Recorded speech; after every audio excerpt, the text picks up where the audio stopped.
नांदेड जिल्ह्यात युती व्हावी यासाठी अत्यंत प्रामाणिक प्रयत्न शिवसेनेच्या 4 आमदारांनी केले।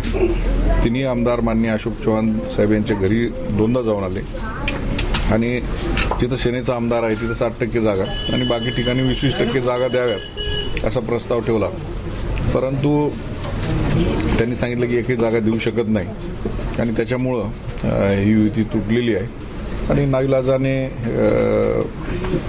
कार्यकर्त्यांमध्ये एक प्रकारचा मनभेद या निवडणुकीच्या निमित्तानं होत आहे। आमचे तिन्ही आमदार विधानसभेमध्ये त्यांच्या घरी दोनदा हा सगळा प्रस्ताव घेऊन गेलेले होते आणि मी खरं म्हणजे त्यांना सांगितलं होतं जाण्याच्या पूर्वी आपण लेखी स्वरूपात प्रस्ताव घेऊन जा आणि मीडियासमोर जा, म्हणजे काय जी वस्तुस्थिती लोकांना सुद्धा कळेल खरं खोटं आहे। परंतु जाणीवपूर्वक अशा पद्धतीनं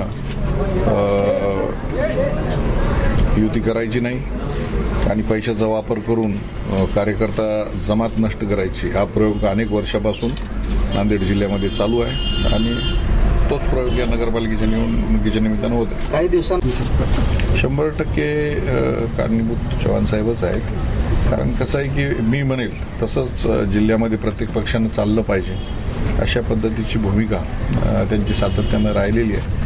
परंतु प्रत्येक पक्षाचे कार्यकर्ते मोठ्या प्रमाणात आहेत। शिवसेनेसारखा पक्ष आज नांदेड जिल्ह्यामध्ये 4 आमदार आम्ही जवळपास त्यांच्या बरोबरीमध्ये आहोत आणि सातत्याने शिवसेनेचे 3-4 आमदार इथे राहिलेले आहेत। त्यामुळं सन्मानपूर्वक जर युती झाली असती 20% जागा म्हणजे जागाच किती 4-5 जागा आम्ही मागितल्या होत्या, त्या जर दिल्या असत्या वेगळं चित्र आज निर्माण झालं असतं आणि कार्यकर्त्यांना एक बळ मिळालं असतं।